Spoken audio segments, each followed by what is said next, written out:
பெரியார் மண்ணாக இருப்பதை மாற்ற வேண்டும் என்று முயற்சித்தால் முடியவில்லையே என்று சொல்கிற நேரத்திலே தான் புது புது வெடிகளை எல்லாம் தயாரித்து கொண்டு வருகிறார்கள். அதற்காகத்தான் திடீரென்று அகத்தியர் வருகிறார். அதுவும் எங்கிருந்து வருகிறார்? குடத்திலிருந்து வருகிறார். அதுதான் ரொம்ப மிக முக்கியம். பெரியாரின் பிம்பத்தை உடைத்து காட்ட வேண்டும் என்பதற்காக யார் யாருடையோ கூடி கூலிகளை பார்த்தார்கள், காலிகளை தேடினார்கள், பைத்தியக்காரர்களை விட்டு பார்த்தார்கள். ஆனால் ஒன்றுமே நடக்கவில்லை. இன்றைக்கு யார் யாரெல்லாம் உள்ளே நுழையக்கூடாதோ அவர்கள் நுழைந்திருக்கிறார்கள். அங்கே மிக முக்கியமாக கருணாக படம் ஆடிக்கொண்டிருக்கிறது. ஏதோ இவர்களெல்லாம் தமிழ் தெரியாதவர்கள் ஏதோ பேசுகிறார்கள் என்று தமிழுக்கு சம்பந்தமில்லாதவர்கள் இன்றைக்கு செம்பொழிக்குள்ளே உள்ளே புகுந்து கொண்டிருக்கிறார்கள். வடநாட்டில் இருக்கக்கூடிய மத கலவரம் ஏன் இங்கே வர முடியல? கொண்டு வர முயற்சிக்கிறார்களே, திருப்பரங்குன்றத்திலே முட்டி பார்க்கிறார்களே, இதெல்லாம் முடியவில்லையே என்று காரணம் என்று சொன்னால், பெரியார் மண் நீண்ட காலத்துக்கு முன்னாலே அவர் இந்த மண்ணை பக்குவப்படுத்தி தடுப்பணை கட்டி போய்விட்டார். பண்பாட்டு படையெடுப்பு இலக்கியமாக இருந்தாலும் இசையாக இருந்தாலும் அது எந்த துறையில் இருந்தாலும் நாம் எதிர்கொள்ள வேண்டும், சந்திப்போம். இன்றைக்கு தமிழ்நாடு தான் சிறப்பாக மறைந்த பண்பாட்டு உருவங்களை எல்லாம் தோண்டி துருவி எடுத்து உலகுக்கு முன்னாலே வைக்கிறது. கீழடி ஆய்விலே இருந்து இன்னொரு பக்கத்திலே சற்று நேரத்துக்கு முன்னாலே ஐயா பாலகிருஷ்ணன் அவர்கள் அழகாக சொன்னதைப் போல சிந்து ஒளி நாகரிகம் என்பது எப்படிப்பட்ட திராவிடர் கலாச்சாரத்தை, தமிழ் மொழியை அங்கு உருவாக்கியது 100 ஆண்டுகளுக்கு முன்னாலே என்று சொல்லக்கூடிய அந்த கருத்துக்கள் இவைகளெல்லாம் பரவிக்கொண்டிருக்கிறது. இளைஞர்கள் ஈர்க்கப்பட்டிருக்கிறார்கள். இந்த உணர்வுகள் வளர்க்கப்பட்டு வருகிறது. என்ன செய்தாலும் தமிழ்நாட்டை பெரியார் மண்ணாக இருப்பதை மாற்ற வேண்டும் என்று முயற்சித்தால் முடியவில்லையே என்று சொல்கிற நேரத்திலே தான் புது புது வெடிகளை எல்லாம் தயாரித்து கொண்டு வருகிறார்கள். அதற்காகத்தான் திடீரென்று அகத்தியர் வருகிறார். அதுவும் எங்கிருந்து வருகிறார்? குடத்திலிருந்து வருகிறார். அதுதான் ரொம்ப மிக முக்கியம். மற்றவர்களெல்லாம் குணத்திலிருந்து வருகிறவர்கள் தமிழ்நாட்டுக்கு. ஆனால் ஆரியம் மட்டும் குடத்திலே இருந்துதான் வரக்கூடிய அளவிற்கு வரக்கூடிய வாய்ப்பு இருக்கும். இன்னும் யாராவது அதை நம்ப சொன்னால் இது பகுத்தறிவு மண், இது ஒன்றும் கும்பமேளா கொண்டாடுகிற இடமல்ல. ஆகவே தான் நன்றாக நீங்கள் நினைத்து பார்க்க வேண்டும். இது அறிவுபூர்வமாக சிந்திக்கக்கூடிய உரிமைக்காக போராடுவது. நான் அதிக நேரத்தை எடுத்துக்கொள்ள விரும்பவில்லை. சுருக்கமாக மற்ற அறிஞர்கள் பேச இருக்கிறார்கள். ஒரு சில கருத்துக்களை மாத்திரம் இந்த அறிவார்ந்த அவைக்கு நினைவூட்ட இருக்கிறேன். ஏனென்றால் இது மிக முக்கியமான காலகட்டம். ஐயா பாலகிருஷ்ணன் அவர்கள் விட்ட இடத்தில் நான் அவர்கள் தொட்ட இடமாக கொள்ளுகிறேன். அதுதான் என்னன்னா, அவர் ஏன் இந்த திடீர்னு அகத்தியருக்குன்னு கிராக்கி வந்தது? இதுக்கு முன்னால் அகத்தியர் ரொம்ப நாளாக இருக்கார். குட்டை முனிவர் அவர் தான் சபம் சொன்னார்கள் என்று சொன்னால் அது முடியல. ஏன்னு கேட்டால் என்ன பண்ணாலும் திராவிட ஆட்சி தான் இங்கே நிலைக்கிறது, நாளைக்கும் அதுதான் நிலைக்கப் போகிறது என்ற உண்மை என்று சொன்னார்கள். பெரியாரின் பிம்பத்தை உடைத்து காட்ட வேண்டும் என்பதற்காக யார் யாருடையோ கூடி கூலிகளை பார்த்தார்கள், காலிகளை தேடினார்கள், பைத்தியக்காரர்களை விட்டு பார்த்தார்கள். ஆனால் ஒன்றுமே நடக்கவில்லை.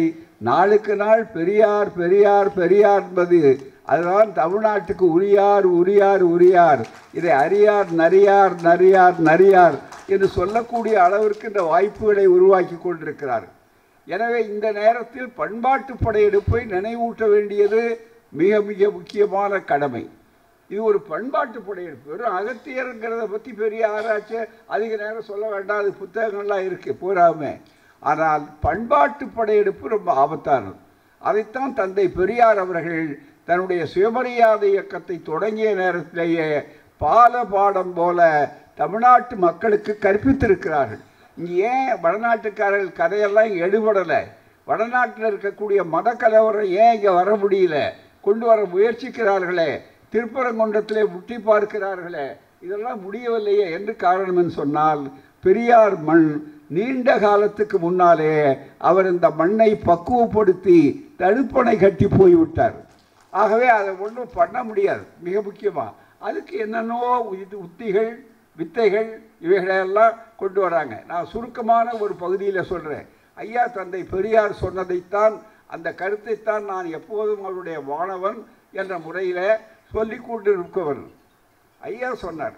ரொம்ப தெளிவாக மக்களுக்கு விளக்கி சொல்கிற போது ஒவ்வொரு இடங்கள்லையும் அவர் கருத்தோட்டத்தை வைத்து நான் சொல்லுகிறேன். அரசியல் படையெடுப்பு இருக்கிறத அது கையில் போட்ட விலங்கு, பளிச்சுன்னு தெரியும். அதனால் அது எல்லாருக்கும் உடைக்கணுங்கிற எண்ணம் வரும். கையில் விலங்கு இருந்தால் யாரும் அதை ஏற்றுக்கொள்ள மாட்டாங்க. அரசியல் அது அடிமைத்தனம், அரசியல் படையெடுப்பு. ஆனால் பொருளாதார விலங்கு இருக்க அது காலில் போட்ட விலங்கு. அது நடக்கும்போது தடுப்போம், வித்தியாசம் இருக்கும், அதனால் பளிச்சுன்னு தெரியும். ஆனால் பண்பாட்டு படையெடுப்பு இருக்கிறத அது கையிலே போட்ட விலங்கு அல்ல, காலிலே போட்ட விலங்கு அல்ல, மூளையிலே போட்ட விலங்கு. அந்த மூளையிலே போட்ட விலங்கை எடுக்க வேண்டுமென்றால், உடைக்க வேண்டுமென்றால் மூளைக்கும் சேதாரம் ஏற்படக்கூடாது, விலங்கும் உடைபட வேண்டும். இதுதான் ஐயாவுடைய அணுகுமுறை. ஆகவே தான் அதை ரொம்ப கண்டுபிடிக்கிறதுக்கே ஒரு நுண்ணறிவு தேவை. அந்த அளவுக்கு தந்தை பெரியார் அந்த நுண்ணறிவை எடுத்து காட்டினார்கள். அதனால தான் அவர் ஏன் திடீர்னு ராமாயணத்தை பிரச்சாரம் செய்கிறார்கள், ஏன் திடீர்னு உடனே அவர்களுக்கு அக்கறை, ஒவ்வொரு கட்டத்திலே ஒவ்வொரு சீசன் வரும். மிக முக்கியமாக அதை கொண்டு வருவார்கள். ஏன் இந்தி மொழியை திணிக்கிறார்கள்னா மொழிக்காக அல்ல நண்பர்களே. மொழி ஒரு வாய்ப்பு. வடமொழித்தரம் கலாச்சாரம், அந்த பண்பாடு, ஆரிய கலாச்சாரத்தை, பண்பாட்டை புரிக்க வேண்டும் என்ற அந்த மூளையிலே போட்ட விலங்கை அகற்றக்கூடிய மிகப்பெரிய பணியை தொடர்ந்து செய்து கொண்டிருக்க வேண்டும். இசையா, கலையா, மொழியா, எதுவாக இருந்தாலும் அந்த வகையிலே தான் அந்த பழமையை உண்டாக்கி அதற்கு ஒரு புனிதக்கட்டு என்று வைத்து அதை பற்றி யாரும் பேச முடியாது என்றெல்லாம் வைத்த நேரத்திலே தான் தந்தை பெரியாருடைய பார்வை மிக முக்கியமானது. மொழியை நீங்கள் புனிதம் என்றோ மற்றதென்றோ ஒதுக்கி வைப்பதனாலே இல்லை. ஆதிசிவன் பெற்றெடுத்தான் என்று சொன்னால் பெருமை இல்லை, அல்லது அங்கே இருந்தால் சொன்னால் பெருமை இல்லை. மாறாக எப்படி இருக்க வேண்டும் என்று சொல்லுகிற நேரத்தில் ஐயா சொன்னார், மொழி ஒரு போர்க்கருவி என்று சொன்னார். அதுதான் மிக முக்கியம். அது பண்பாட்டில் போர்க்கருவியாக இருக்கணும் பூராமே. பழைய காலத்தில் என்ன போர்க்கருவியோ அதை இன்னைக்கு வைத்து கொண்டு நாம் போராட முடியாது. வில்லும் வேலும் அந்த காலத்தில் பயன்பெற்றிருக்கலாம் முதல்ல, ஆனால் அதுக்கு தனியே உருவ வேண்டும் என்பதற்காக இன்றைக்கு எப்படி புது புது கருவிகள், போர்க்கருவிகள் உருவாகிறதோ அதுபோல மொழி போர்க்கருவியாக இருக்க வேண்டும். நம்முடைய பண்பாட்டை எதிர்ப்பதற்கு மொழி போர்க்கருவியாக இருக்க வேண்டும் என்று அழகாக அவர்கள் சொன்னார்கள்.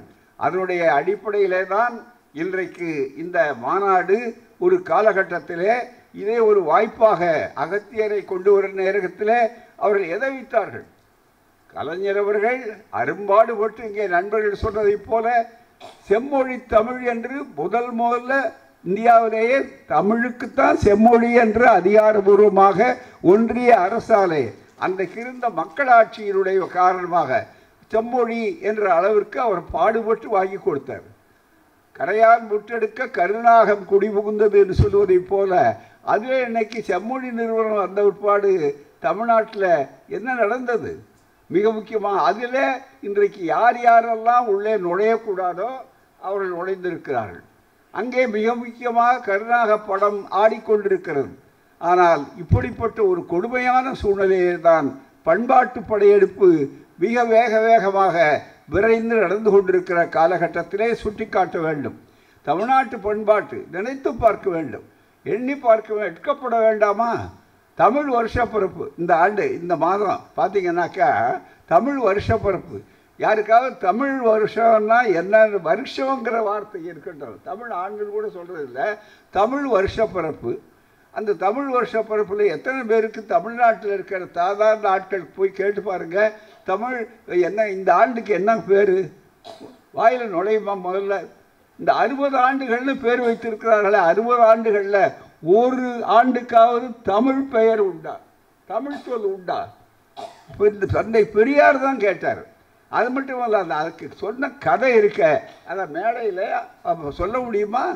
மிக முக்கியமாக மேடையிலே மற்றவர்கள் பேசுகிறார்கள் என்று ஆத்திரப்படுகிற நண்பர்கள் அந்த தமிழ் ஆண்டு எப்படி பிறந்தது என்று அவர்கள் வைத்திருக்கிற கதை, இங்கே எப்படி மற்ற கதைகளெல்லாம் சொன்னார்களோ, இங்கே கவிஞர் எப்படி பூங்குன்றன் அவர்கள் வரவேற்புரையில் மிக சிறப்பாக எடுத்து சொன்னாரோ அது மாதிரி எதையுமே அவர்கள் சிந்திப்பதில்லை.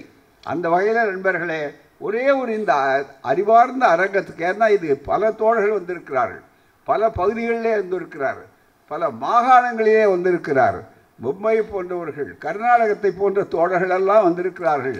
அமெரிக்காவிலே புரட்சி கவிஞர் பாரதிதாசன் விழாவை நடத்தக்கூடிய டெலவர் மாகாணத்தை சார்ந்தவர்கள்லாம் வந்து முதல்வருக்கு நன்றி சொல்லிவிட்டு இங்கே வந்திருக்கிறார்கள். அதுதான் மிக முக்கியமானது. அவ்வளவு புரட்சி கவிஞருடைய அந்த நெருப்பு சாதாரண நெருப்பு அல்ல, பெரியார் உண்டாக்குறது. அந்த நெருப்பை புரட்சி கவிஞர் தீ பரவட்டும் என்று அண்ணா சொன்னதை போல ஆக்கினார்கள். அதனுடைய விளைவு தான் தமிழனே இது கேளாய் உன்பால் சாற்று நினைத்தேன் பல நாளா என்று ஆரம்பித்து வஞ்சகர் வந்தவர் தமிழால் செழித்தார், வாழ்வினில் உயர்ந்தபின் தமிழையே படித்தார், நம் செயல் ஒழுக்கங்கள் பற்பல அழித்தார், நாம் உணர்ந்தோம் இன்றைக்கு அவர் அஞ்சி விழித்தார் என்று சொன்னார். அந்த அஞ்சி விழித்ததனுடைய விளைவுதான் நண்பர்களே இன்றைக்கு. இன்னொரு தகவலை உங்களுக்கு சொல்ல வேண்டும், நேரம் அதிக அவர்களுடைய உரை, ஏனென்றால் அவர்களெல்லாம் ஆய்வாளர்கள், நான் ஒரு சாதாரண தொண்டன். ஆனால் அவர்களுடைய பெரியாருடைய சிந்தனையிலேயே வளர்ந்த காரணத்தால் எந்த இயக்கத்தை எந்த பொருளை பற்றியும் சிந்திக்கக்கூடியதை ஐயா அவர்கள் சிந்தித்து வைத்திருக்கிறார்கள். எங்களுக்கு ஒன்றும் சொந்தமாக கண்டுபிடிக்க வேண்டிய அவசியமே இல்லை. அதை விரிவாக மக்கள் மத்தியில் கொண்டு போய் எடுக்க வேண்டியது தான் எங்களுடைய வேலை. அந்த வகையில் தமிழர் வரலாறு என்ற இந்த புது புத்தகத்தை உங்களுக்கு சொல்ல வேண்டும். இந்த வந்திருக்கிறது அண்மையிலே வெளிவந்திருக்கு, ஆனால் அவர்கள் எழுதியது முன்னாலே. இது நம்முடைய தேவநேய பாவாணர் திராவிட மொழி ஞாயிறு என்று தந்தை பெரியார் அவர்களாலே சிறப்பு தகுதியை பட்டத்தை பெற்றவர் அவர் பூராமே. அதில் கூட இப்போ பார்த்தீங்கன்னா மொழி ஞாயிறு பாவாணர் என்று சொல்லக்கூடிய அளவிற்கு தான் இன்றைக்கி பாடுறாங்க. திராவிடத்தை நம்ம ஆளுகளை கொஞ்சம் கொஞ்சமாக அதை சாப்பிட்டுட்டாங்க. அதுதான் மிக முக்கியம். ஏன்னா மொழி ஞாயிறு அவருக்கு முழு அதை கொடுத்த நேரத்தில் திராவிட மொழி ஞாயிறு என்று தான் சேலத்திலே தந்தை பெரியார் பல ஆண்டுகளுக்கு முன்னாலே தேவநேய பாவாணர் அவர்களை பாராட்டினார்கள். அவருடைய தமிழர் வரலாறு என்ற இந்த நூலிலே இந்த பண்பாட்டு படையெடுப்பினாலே எவ்வளவு பெரிய ஆபத்து, என்னென்ன விளைவுகள் ஏற்பட்டிருக்கின்றன என்பதை ஒட்டுமொத்தமாக ஒரு நீண்ட காலத்தில் இருக்கிறவர் இன்றைக்கு மரவலடிகளார் சொல்லுகிறார், நீண்ட காலமாக நான் தேடினேன், தமிழுக்கு இப்படி ஒரு உரிமை உள்ள ஒருவர், ஆய்வாளர், தெரிந்த அறிவுள்ளவர் ஒருவர் வர வேண்டும், கிடைக்க வேண்டும், என்னால் முழுமையாக அது செய்ய முடியவில்லையே என்று நான் நினைத்த நேரத்தில் வேறு யாரும் இல்லாத சிந்தனையில் துணிச்சலோடு அதை செய்யக்கூடிய ஆற்றல் அறிவோடு இருக்கக்கூடியவர் நம்முடைய தேவநேய பாவாணர் என்பதை மரவலடிகளார் அவர்கள் எழுதிய அந்த கருத்தை இதில் எடுத்து காட்டியிருக்கிறார்கள். அவர் இப்போது இந்த பண்பாட்டு படையெடுப்பினாலே தமிழர்கள் இனம், திராவிட இனம் எப்படியெல்லாம் பாழ்படுத்தப்பட்டிருக்கிறது, இன்றைக்கு எந்த நிலைக்கு வந்திருக்கிறது, நாம் ஏன் பண்பாட்டு படையெடுப்பை எதிர்க்க வேண்டும் என்பதற்கு அவர் சொல்லுகிற ஒரு பகுதியை உங்களுக்கு இப்போது இந்த காணொலி மூலமாக உங்களுக்கு காட்டப்படும். கேளுங்கள். உயர்வு அந்தணருக்கு அறுமடங்கு, சத்திரியருக்கு மும்மடங்கு, வைசியருக்கு இருமடங்கு, சூத்திரருக்கு ஒரு மடங்கு. மேம்படுதல் பார்ப்பனர் அந்தனர் அறிவால் மேம்படுவர், அரசர் வல்லமையால் ஆணிரையால் மேம்படுவர், வணிகர் காசு கூலத்தால் மேம்படுவர், வேளாளர் அகவையால் மட்டுமே மேம்படுவர்.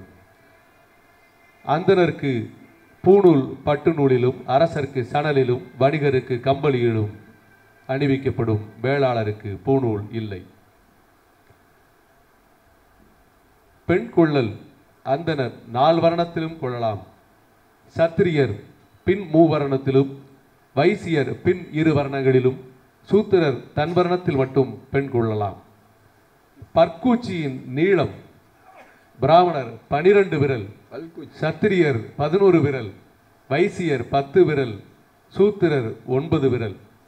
நலம் வினவல் பார்ப்பனரை கண்டால் குசலமாய் இருக்கிறாயா என்றும், சத்திரியரிடம் நோயின்றி இருக்கிறாயா என்றும், வைசியரிடம் சேமமாய் இருக்கிறாயா என்றும், சூத்திரரிடம் சுகமாய் இருக்கிறாயா என்றும் வினவ வேண்டும்.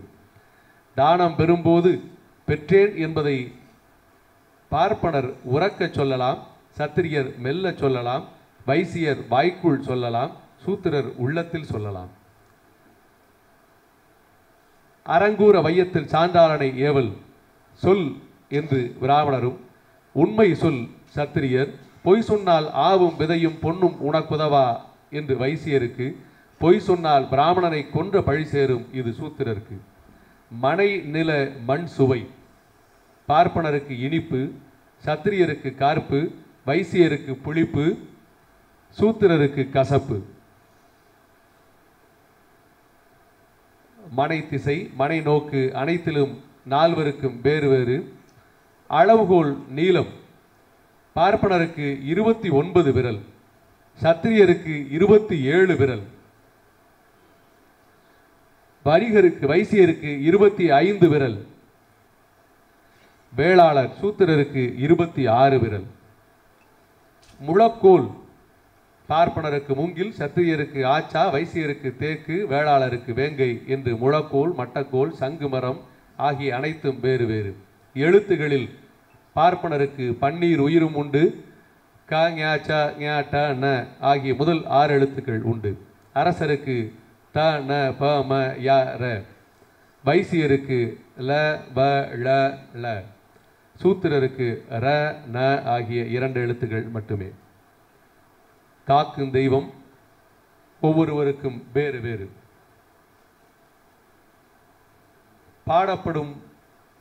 பாடப்பட வேண்டும் பா பார்ப்பனர் வெண்பா, சத்திரியர் ஆசிரியப்பா, வைசியர் கலிப்பாவால் பாடப்பட வேண்டும், சூத்திரருக்கு வஞ்சிப்பாவால் மட்டுமே பாடப்பட வேண்டும். பாட்டோலை நறுக்கு நீளம் 26 விரல் அந்தணருக்கு, 20 விரல் நீளம் சத்திரியருக்கு, 16 விரல் நீளம் வைசியருக்கு, 12 விரல் நீளம் வேளாளருக்கு. இப்படி களம்பக செய்யுளில் வேறுபாடு, நாடக கதை தலைவனுக்குரிய பொருளில் வேறுபாடு, அவருடைய சுவையில் வேறுபாடு. சோழ பாண்டி நாடுகளில் பிராமணர் ஊர்பெயர் சதுர்வேதி மங்கலம், பிராமணர் தெருப்பெயர் அக்ரஹாரம், பிராமணர் வீட்டுப்பெயர் அகம். சேர மலையாள நாட்டில் பிராமணன் வீடென்றால் இல்லம் மனை, நாயர் வீடு பொதுவானது என்றால் வீடு, தலைவருடையது என்றால் இடம் தரவாடு. கொல்லர் சாலியர் ஈழவர் முதலியோருக்கு புரை குடி என்று அழைக்கப்படும், கோவில் பணியாளருக்கு வாரியம் பூமடம் என்று அழைக்கப்படும், பறையன் குடி சேரி என்று அழைக்கப்படும், செருமன் சாலை என்று அழைக்கப்படும். இன இழிவு முதல் நிலை பார்ப்பனரும் அந்தணரும் ஐயரும் பிராமணரே என்று தமிழ பார்ப்பாரும் அந்தணரும் தம் நிலையினின்று தள்ளப்பட்டமை. இரண்டாம் நிலை உழுவி துண்ணும் வேளாளராகியும் வெள்ளாளரும் சூத்திரருள் அடக்கப்பட்டமை. மூன்றாம் நிலை அரசரும் வணிகரும் உட்பட தமிழர் எல்லோரும் சூத்திரர் எனப்பட்டமை. வெள்ளாளர் தம்மை உயர்த்த கருதி சற்றூத்திரர் என்று தம்மை சொல்லிக் கொண்டது சிரித்தற்குரிய செயலாம். நாலாம் நிலை இசை நாடக தொழிலும் உழவு தொழிலும் செய்து வந்த சில வகுப்பாரை தீண்டார் ஆக்கி அவரை ஐந்தாங்குலத்தினர் பஞ்சமர் என்றமை. முதற்கண் பாணரும் பின்னர் பறையரும் அதன் பின் பள்ளரும் தீண்டார் ஆக்கப்பட்டனர். இறுதியர் சான்றாரையும் தீண்டாராக்கத் தொடங்கினர். ஆயின் ஆங்கிலர் ஆட்சியும் ஆங்கில கல்வியும் கிறித்துவ நெருவியும் பரவியதால் சான்றார் விழித்தெழுந்து தப்பிக்கொண்டதுமன்றி தம்மை உயர்த்தியும் கொண்டனர். சில வகுப்பார் தீண்டாராகவே அவருக்கு பணி செய்யும் வண்ணானும் மஞ்சிகனும் மயிர்வினையனும் ஆகிய குடிமக்களும் பூசை செய்யும் பண்டாரமும் தீண்டார் ஆயினர். ஐந்தாம் நிலை தீண்டார் நாளடைவில் பிராமணருக்கு காணார் ஆக்கப்பட்டனர். அதனால் தீண்டுவார் தீண்டார் அண்டார் காணார் என தமிழர் பிராமணரை நோக்கி 4 வகைப்பட்டனர். ஆறாம் நிலை தீண்டார் மேற் வகுப்பாரான தமிழருள்ளும் சிலருக்கு 38 தொலைவிலும் சிலருக்கு 68 தொலைவிலும் விலகி நிற்க நேர்ந்தது. ஏழாம் நிலை மலையாள நாட்டு தீண்டாருள் ஒரு வகுப்பாரான நாயாடிகள் தமிழருக்கும் அல்லது மலையாளியருக்கும் காணார் ஆயினர். தாழ்த்தப்படாத தமிழ் குலத்தாருள்ளும் உயர்வு தாழ்வு பற்றி ஒற்றுமை குலைவு ஏற்பட்டது.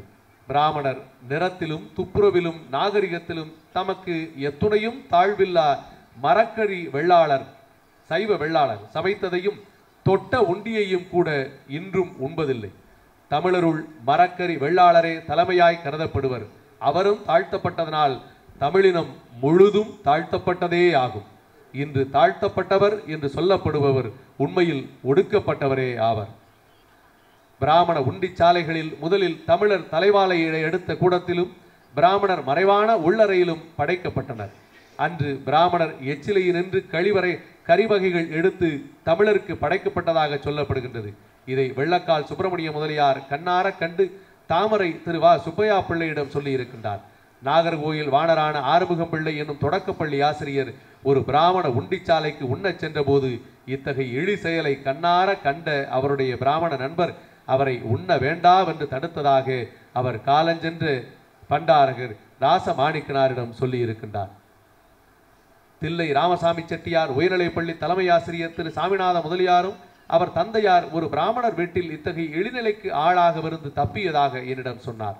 இந்நூற்றாண்டு தொடக்கத்தில் தில்லையில் ஒரு பிராமண உண்டிச்சாலையில் பிராமணருக்கு மட்டும் என்று ஒரு பலகை தொங்கவிடப்பட்டிருந்தது. நான் 1928 1934 வரை ராசமன்னார் குடியில் இருந்தபோது கீரக்குடி கோபாலையர் உண்டிச்சாலையில் தமிழருக்கு எடுப்பு சாப்பாடும் இல்லாதிருந்தது. தமிழர் இங்கனம் தாழ்த்தப்பட்டும் பிராமணனை எதிர்க்காது தமக்குள்ளேயே என் குலம் உயர்ந்தது உன் குலம் தாழ்ந்தது என்றும் எனக்கு எதிரில் நீ செருப்பணிந்து நடக்கக்கூடாது என்றும் மேலாடையை வல்லவாட்டாக அணியக்கூடாது என்றும் திருமண ஊர்வலத்தில் நீ பல்லக்கு ஏறக்கூடாது என்றும் குடை கொடி பிடிக்கக்கூடாது என்றும் பலவாறு புதற்ற கலாமும் கலகமும் செய்து வருவாராயினர். வலங்கை இடங்கை வழக்காரம்.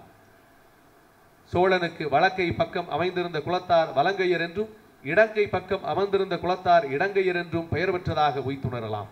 பகை கொண்ட இரு சாரார் ஒரு பக்கத்தில் இருந்திருக்க முடியாது. இருகையிலும் பல குலத்தார் சேர்ந்திருப்பினும் வலங்கையில் வேளாளரும் இடங்கையர் கம்மாளருமே தலைமையானவர் என்று கருத இடமுண்டு. சோழர் ஆட்சிக்கு பின் பல்வேறு அரசுகள் ஏற்பட்டதனாலும் பல புது குளங்கள் தோன்றியதனாலும் ஆங்கிலர் அரசாட்சி காலத்தில் மீண்டும் வலங்கை இடங்கை சச்சரவு கிளர்ந்தெழுந்தது. 1809 ஆண்டு சூலை மாதம் 25ஆம் பக்கல் செங்கழுநீர் பட்டு மாவட்ட நயன்மை தீர்ப்பாளர் சார்ஸ் கோல்மான் துறை அவ்வழக்கை தீர்த்து ஒவ்வொரு குலத்தாருக்கும் உரியவற்றை திட்டம் செய்தார். இவைதான் வலங்கை இடங்கை குளங்கள். இடங்கையினும் வலங்கை பெருங்கை, மேளக்காரன், கணிகை தாசி, பணி செய்வான் முதலிய குளங்களில் இருகையும் உண்டு. ஒரு சில குளங்களில் ஆடவர் ஒருகையும் பெண்டிர் ஒருகையும் ஆவர். வடுக கன்னட நாடுகளிலும் இவ்வகுப்புகள் இருப்பதால் அந்நாட்டு பகுதிகள் 11ஆம் நூற்றாண்டிலும் தமிழ்நாடாய் இருந்தமை அறியப்படும். கல்வி இழப்பு. வேதம் முதலிய பன்னூலுடு பல்கலையும் பிராமணருக்கு ஊனுடையன் வேத்தியர் செலவிற் கற்பிக்கப்பட்டன. தமிழருக்கு மூவேந்தரும் ஒரு கல்வி சாலையும் ஏற்படுத்தவில்லை. நடுநிலைமை நயன்மை இழப்பு, நீதி இழப்பு. 3ஆம் குலோத்துங்க சோழன் ஒரு பிராமண குற்றவாளிக்கு கொலை தண்டனை இட்டதனால் அப்பிராமணன் ஆவி அவனை நெடுநாள் அலைக்கழித்ததென்று ஒரு கதை கட்டப்பட்டுள்ளது. மலையாள நாட்டில் பிராமணனுக்கு கொலை தண்டனை இல்லை என்று சட்டம் இருந்தது. முன்னேற்ற தடை. தமிழன் தன் முயற்சியினால் இம்மையில் தன் நிலைமையை உயர்த்தினாலும் தன் குலத்தை மறுமையில்தான் மாற்ற முடியும் என்றும் சூத்திரன் பல பிறப்பில் தவஞ்செய்து வைசியனாகலாம் என்றும் இங்கனமே வைசிய நிலையிலும் சத்திரிய நிலையிலும் முயன்ற பின்னரே இறுதியில் பிராமணனாக முடியும் என்றும் ஒரு திரிவாக்க கொள்கை எவல்யூஷன் தியரி புகுத்தப்பட்டது. இதை நம்பி ஏராளமான பொருளை வேள்வியில் செலவிட்ட பேதையர் எத்தனையோ. இனி 6 தாண்டலையும் கடல் கடத்தலையும் தடுத்தது அறிவு வளர்ச்சி தடையாகும். பண்பாட்டு துறையில் மரம் இழப்பு. கொல்லேற்று கோடஞ்சுவானை மறுமையும் புல்லாளே ஆயமகள் என்று புகழப்பட்ட ஆயர்குலம் இன்று பெண்ணிர் மட்டுமின்றி ஆடவரும் ஆட்டுக்குட்டிகள் என்னுமாறு அடங்கி ஒடுங்கி அமைந்தது. அன்று கூற்றுமனும் நடுங்குவாறு கோவர் ஆயர் நடத்தி வந்த கொல்லேறு கோடல் விழா இன்று மறவார் ஜல்லிக்கட்டு என்னும் பெயரில் காட்சியளவாக நடைபெற்று வருகின்றது. பொதுவர் கல்லூரி அல்லது கோவர் கல்லூரி என்று அழகிய பெயரிடவும் துணிவின்றி யாதவர் கல்லூரி என்று ஒரு வரலாற்றரசன் பெயர் பற்றிய வட சொல்லை ஆண்டுள்ளனர். பகுத்தறி விழப்பு. தமிழருள் தலையாயான குலத்தானாக கருதப்படும் மரக்கறி வெள்ளாளன் பொற்களத்தில் நன்னீர் கொடுப்பினும் குடுக்க மறுக்கும் பிராமணன். வெள்ளாளனின் மிக தாழ்வலாக கருதப்படும் இடைச்சி பழ மட்களத்தில் தண்ணீர் கலந்து விற்கும் தயிரை வானமுதம் போல் வாங்கி குடிப்பது கண்டும் தான் அவனின் தாழ்ந்தவன் என்று மானமின்றி சொல்கிறான். பிராமணர் இல்லா மற்ற நாடுகளிலெல்லாம் என்றும் மாறக்கூடிய தொழில் பற்றியே மக்கள் வகுப்புகள் ஏற்பட்டிருத்தல் கண்டும் பிராமணர் உள்ள இந்நாட்டில் மட்டும் குலங்கள் இறைவன் படைப்பென்று கருதுவது பகுத்தறிவின்மையை தெளிவாக காட்டும். தன்மானமின்மை. முதற் குலோத்துங்கன் காலத்தில் பையர் பருவத்து ஆள வந்தார் வித்துவ சனகோலாகலன் என்னும் ஆக்கியாழ்வானோடு தருக்கித்து அரசி வேத உரைப்படி கற்பிழந்தவள் என்று வேந்தையில் அரசன் முன் சொன்னதை அவையோர் ஒப்புக்கொண்டதும் அவ்வாறே நச்சினார்க்கினியாரும் தொல்காப்பிய உரை வரைந்திருப்பதும் கோழிக்கோட்டு மன்னரான சாமுரின் குடியினர் தாம் மணந்த பெண்டிரை முதல் முன்னாள் பிராமணன் நுகரவிட்டதும் தமிழரின் அல்லது தமிழ வழியினரின் தன்மானமின்மைக்கு சிறந்த எடுத்துக்காட்டாம். நெஞ்சுரமின்மை. திருவரங்கத்தில் அரங்கநாயகி மூக்குத்தியை திருடிய பிராமண பெண் அத்தெய்வம் ஏறியவளாக நடித்து கழுநீர் பாளை நின்று அம்மூக்குத்தியை எடுத்து கொடுத்த போது தஞ்சை விஜயராகவலு நாயக்கர் தண்டிக்காது விட்டதும் இறுதியாக ஆண்ட திருவாங்கூர் மன்னர் இங்கிலாந்து சென்று மீண்டவுடன் அவரது பதுமநாபர் கோயிலுக்கு தீ வைத்த பிராமண பூசாரியை தீக்கரணியம் வினவிய போது அது மன்னர் மேனாடு சென்றதனார் பொங்கிய தெய்வச்சினம் என்று விடையிறுத்ததை கேட்டு வாழாவிருந்ததாக சொல்லப்படுவதும் சென்ற ஆண்டு தென்மொழி ஆசிரியர் பாவலர் பெருஞ்சித்திரனார் திருநெல்வேலி திரவியம் தாய்மானவர் தென்மத கல்லூரி திருவள்ளுவர் விழாவில் சொற்பொழிவாற்றிய போது தடுத்ததும் தமிழ திராவிடரின் நெஞ்சுரமின்மையை தெற்றென தெரிவிக்கும். தமிழ் பற்றின்மை. சில கட்சி தலைவரும் பாவிசைப்பாளரும் கட்டாய இந்திய ஏற்பதும் கோவில் தமிழ் வழிபாட்டை தடுப்பதும் தாய்மொழி பற்றின்மையாலேயே. மொழித்துறையில் மொழி இழிவு, சொல்லிழிவு, சொல் வழக்கு வீழ்வு, சொல்லிறப்பு, சொற்பொருள் இறப்பு, இப்படி எத்தனையோ இழப்புகள். இலக்கிய துறையில் பல்லாயிரக்கணக்கான முதல் இரு கழக நூல்களும் பெயருமின்றி அழிக்கப்பட்டு விட்டன. தொல்காப்பியம் திருக்குறளும் தவிர கிறித்துவிற்கு முதற்பட்ட எல்லா நூல்களும் இல்லாவாயின. பொது விலக்கியத்தை சேர்ந்த 10 பாட்டும் 8 தொகையும் ஆகிய பாட திரட்டுகளும் கீழ்கணக்கு பணுவல்களும் அல்லாது அறிவியலும் கலையும் பற்றிய கடை கழக கால சிறப்பு இலக்கியம் ஒன்று கூட இன்றில்லை. 10 முதலும் ஈரும் இன்றி நிலை பெற்றுவிட்டது. அகத்தியம், முதுநாரை, பரதம் ஆகிய முத்தமிழ் பிண்ட நூல்களும் அவற்றிற்கு முந்தைய முத்தமிழ் மாப்பிண்ட நூல்களும் இறந்துபட்டன. பாலவனத்தம் வேள் பாண்டித்துறை தேவர் அரும்பாடுபட்டு தொகுத்து வைத்திருந்த ஆயிரக்கணக்கான அரிய பண்டை தமிழ் ஏட்டுச் சுவடிகளும் மதுரை தமிழ் சங்க காலகட்டத்திலே 5 ஒன்று வைக்கப்பட்டன. திராவிடத்திற்கு தாயும் ஆரியத்திற்கு மூலமுமான உலக முதற்றாய் உயர்தனி செம்மொழியாம் தமிழ் சமஸ்கிருத கிளையும் பன்மொழி கலவையுமான புன்மொழி என்று 4.5 இலக்கம் உருவா செலவிட்டு தொகுக்கப்பட்ட சென்னை பல்கலைக்கழக தமிழ் அகரமுதலியில் காட்டப்பட்டுள்ளது. சென்னை பல்கலைக்கழக தமிழ் அகரமுதலி திட்டம் ஏற்படும் முன் ஒரு தமிழ் பேரகர முதலி தொகுக்க வேண்டும் என்றும் அதற்கு நேரும் செலவனைத்தும் புதுக்கோட்டை அரசு ஏற்றுக்கொள்ளும் என்றும் பாண்டித்துறை தேவர் தம்மிடம் உள்ள புலவரை கொண்டு அப்பணியில் ஈடுபட வேண்டும் என்றும் அவருக்கு புதுக்கோட்டை அரசர் எழுதி வந்த நெடுநாள் எழுத்து போக்குவர வடுக்கு தமக்கு பின் வந்த பிராமணரால் அதற்றப்பட்டு வென்றதென்று ஓய்வு பெற்ற புதுக்கோட்டை தலைமை நடு தீர்ப்பாளர் சிவஞான முதலியார் என்னிடம் சொன்னார். அடுத்து மதத்துறை.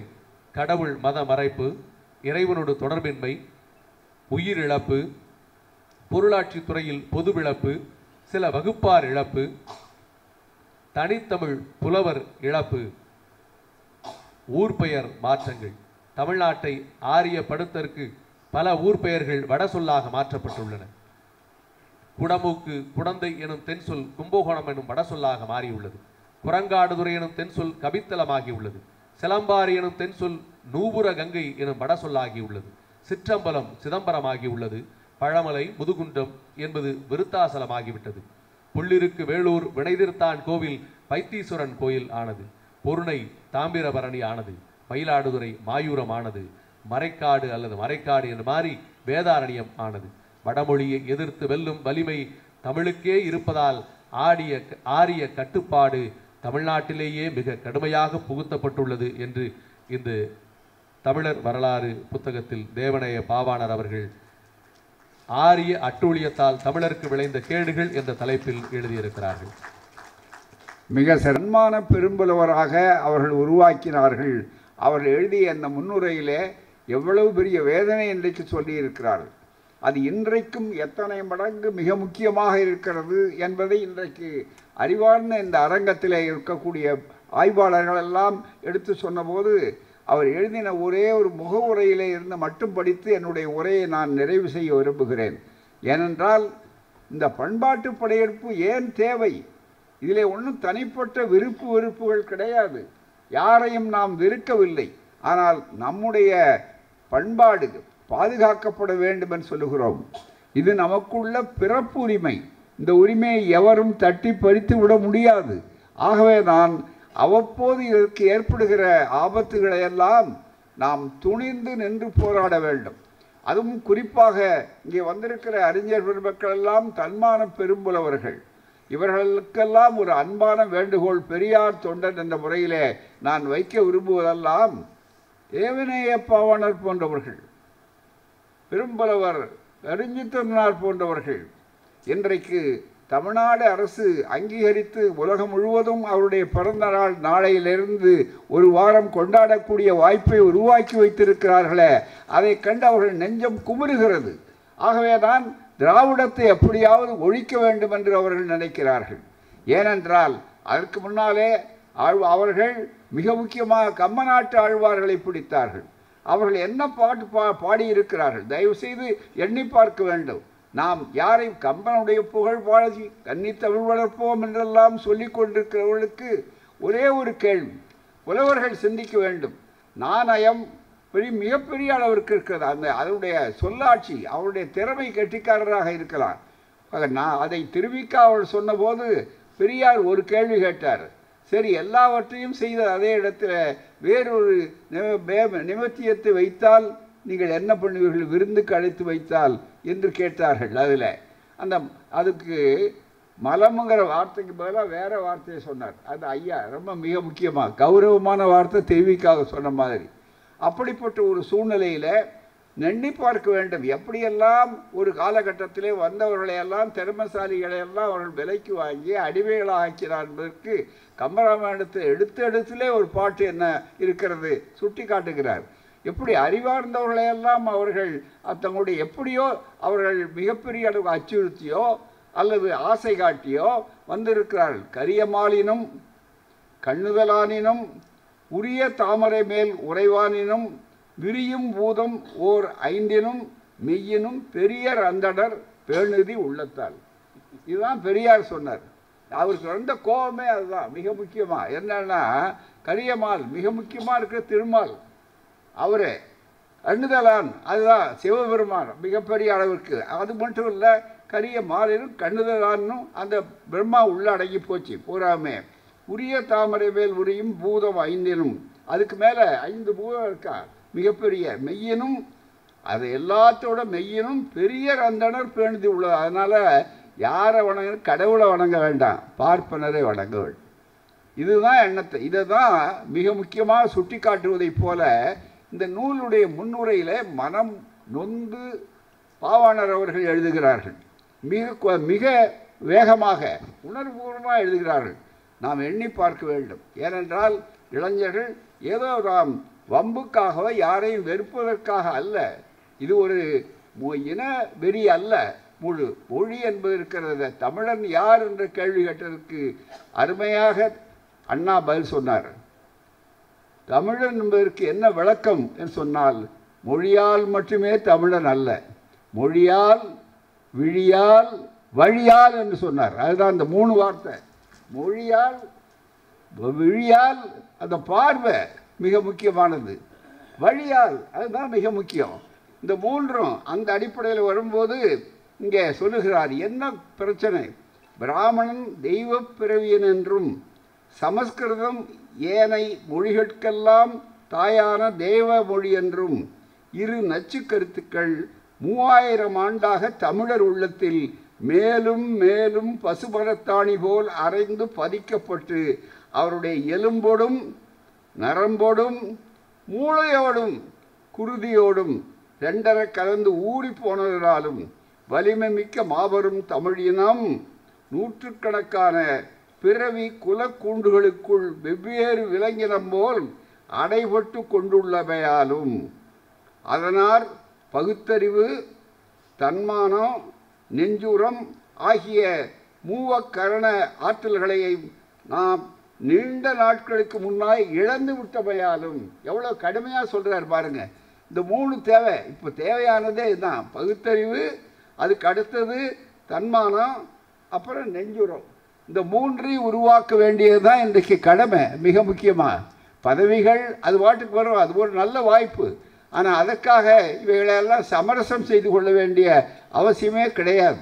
தாவத் வரும்போது இந்த அரங்கம் இதில் வந்திருக்கிற புலவர்கள் இந்த எண்ணிக்கை பெருக வேண்டும். எங்கெங்கெல்லாம் எவ்வளவு நயம் பார்க்க வேண்டிய அவசியமில்லை. இலக்கிய நயம் 1000 பேர் உண்டாக்குவார்கள். இன்றைக்கு ஆற்றில் உள்ளவர்கள் இளைய தலைமுறை ஏராளம் வந்திருக்கிறார்கள். புரட்சி கவிஞர் பாரதிதாசன் பரம்பரை என்றே ஒரு பரம்பரையை உருவாக்கியது வேறு எவருக்கும் கிடையாது. அப்படிப்பட்ட ஒரு சூழ்நிலையிலே இந்த கருத்தை மாத்திரம் எடுத்து சொல்லி இருக்கிறார்கள். இங்கே நெஞ்சுரம் அடைபட்டு வந்த நீண்ட காலத்துக்கு முன்னர் இழந்து விட்டவையாலும் ஆங்கில ஆட்சி எத்தனை முன்னேறினும் அறிவியற் கல்வி எத்துணை அறிவு புகட்டினும் நயன்மை கட்சி ஜஸ்டிஸ் கட்சி திராவிடர் இயக்கம் சொல்கிறார். எத்துணை வெளிப்படுத்தினும் பெரியார் எத்துணை எச்சரிக்கையிலும் மடமேடிகள் எத்துணை வழிகாட்டினும் மேநாடு சென்று மேலையரோடு எத்துணை பழகினும் இருண்ட நாடுகளும் விடுதலை பெற்று முன்னேறி செல்லும்போது மேலையர் பிறல்கோள்களை அடையும் காலம் வீட்டுக்குள்ளே கால் வைக்க தகுதியற்ற கடுகளவு உணர்ச்சியின்றி அடிமை தளத்திலேயே பெருமை கொள்வதும் அறிவுறுத்தும் இனத்தானை எள்ளி நகையாடுவதும் அந்தோ எவ்வளவு இறங்கத்தக்க துன்பம் என்பது என்று கேட்கிறார்கள். எனவேதான் நண்பர்களே, புலவர்களே, இந்த ஆரிய பண்பாட்டை தடுப்பது எப்படி என்று சொன்னால், இங்கே இருக்கிற புலவர்களைப் போல கலைத்துறையாக இருந்தாலும் மொழித்துறையாக இருந்தாலும் இலக்கியத்துறையாக இருந்தாலும் வேறு எந்த துறையாக இருந்தாலும் அறிவை செறிவான அறிவுள்ளவர்கள் வந்து கொண்டே இருக்கிறார்கள். இது செயற்கை நுண்ணறிவு காலம்.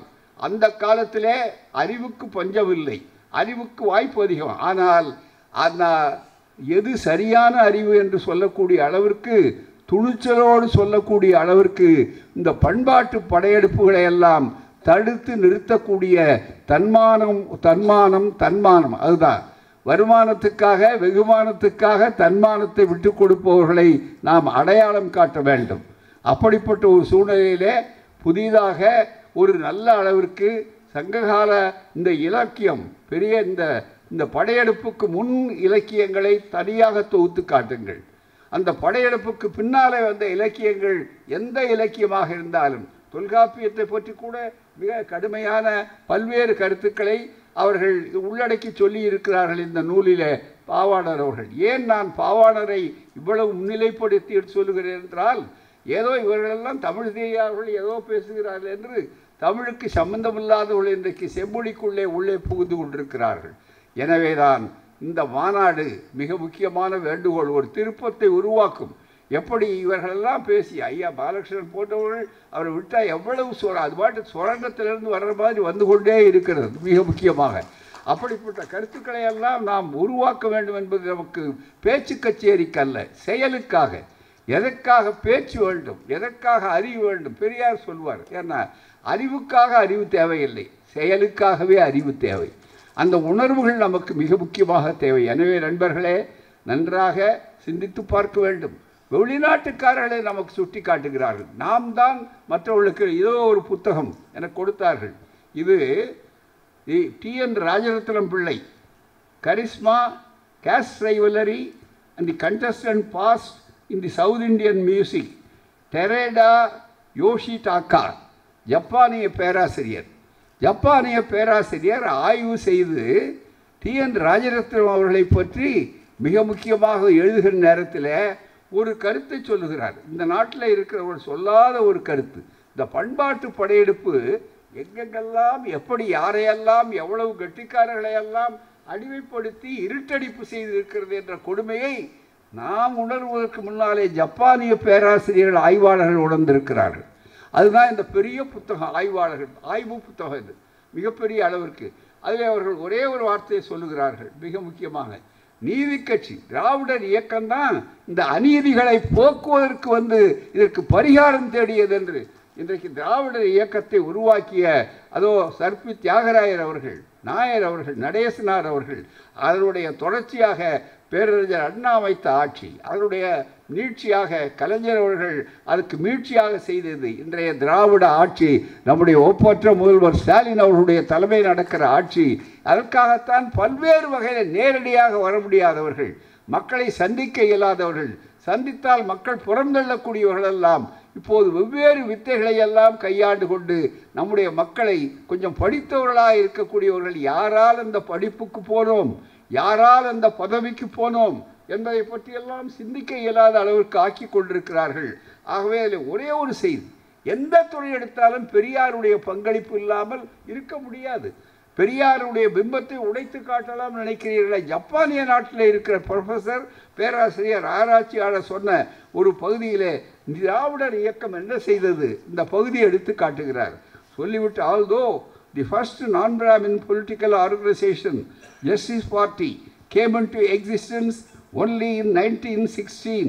Non-Brahmins had already voiced the concern in the 1980s and the 1990s regarding the disproportionate number of Brahmins in the legislature, public service and higher education என்று சொல்லி இர்ஷிக் எழுதின புத்தகத்தை எடுத்து அவர் அதில் மேற்கோள் காட்டி அதுக்கு அடுத்து சொல்லுகிறார். கரிஷ்மா சொல்லும்போது E V Ramasamy Naicker 1817-1973 perhaps the most important figure in the non-Brahmin movement made a public statement in 1930. 1930 Periyar ஒரு பெரிய 30 அதுதான் மிக முக்கியம். அந்த பண்பாட்டு படையெடுப்பு எந்த துறையில் இருந்தாலும் பெரியாருடைய கண்கள் அங்கே விஞ்ஞான கண்கள், அறிவியல் கண்கள், அறிவியல் பார்வை. அதனால தான் அண்ணா சொன்ன மொழி, விழி, வழி, அதுதான் மிக முக்கியம். அந்த விழின்னா பார்வை, அந்த பார்வை உடனே எங்கே இது ஆபத்து என்று சொல்லக்கூடிய அளவிற்கு பார்வை வர வேண்டும். அதில் சொல்லுங்க E V Ramasamy Naicker perhaps the most important figure in the non-Brahmin movement made a public statement in 1930 to protect against the monopoly of classical music by Brahmins. His statement was made as part of his speech condemning the Brahmin domination the South Indian society in general. Ramasamy Nayakkar encouraged non-Brahmins to patronize non-Brahmin musicians who, according to him, were denied due recognition by the Brahmins and sponsored a series of concerts by non-Brahmin musicians in the same year. சொல்லி அவர் கச்சேரி ஏற்பாடு பண்ணுறார்.